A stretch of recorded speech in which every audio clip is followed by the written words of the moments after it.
Hey, good people, look at this. The lilacs are in bloom here in Memory Grove, Salt Lake City, Utah. It is abundant.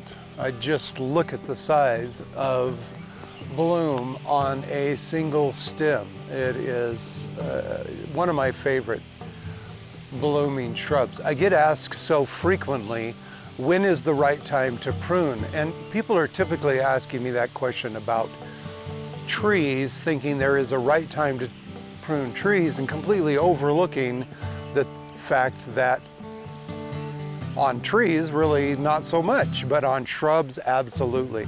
The reason we have shrubs, to kind of go all the way back to the beginning, something like a lilac, is we love the blooms.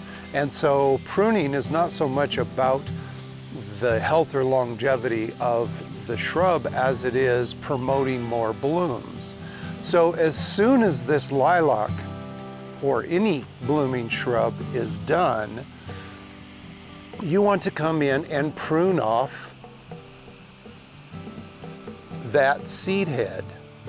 It's called deadheading, but that is independent of when to prune the shrub. If it's gotten too big, if it's too gangly, you want to trim it back. That's the time to do it, as soon as that bloom is done. So it doesn't matter whether it's a lilac or whether it's a dogwood. Further down the way there, you can see the hedge of spirea.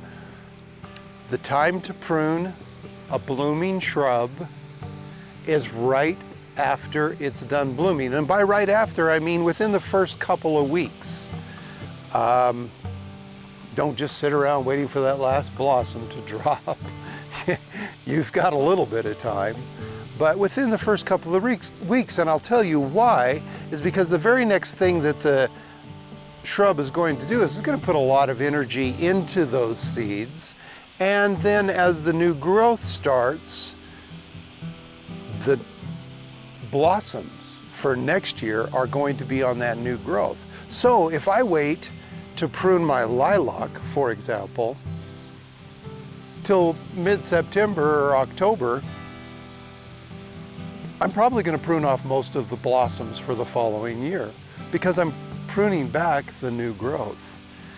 So frequently with landscape maintenance people, I'll see them go in and do a fall cleanup. And in that fall cleanup, they shape and do whatever they want to all the shrubs. Fall, for the most part, for this region, is the worst time of year to be trimming your flowering shrubs. Now, if you've got a boxwood or you've got an English laurel or something that just doesn't produce blooms, it doesn't matter. But we're talking about maintaining and continuing the bloom cycle. So as you look at this dogwood, you can see this dogwood hasn't even started to bloom yet. As a matter of fact, most of the blooms will be faded on the lilac when this variety of dogwood is in full bloom.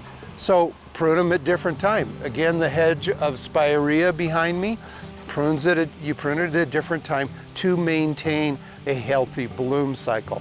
That's the objective here. This isn't about the health and longevity of the shrub. It's about maintaining the bloom cycle. So if you want a good bloom cycle, remember to always prune your flowering shrubs after the blooms have dropped.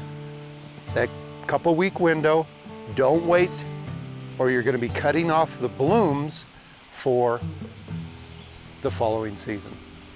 Well, remember to subscribe. More tips in the garden. Crush the bell if you want to be reminded, and we'll see you in the garden.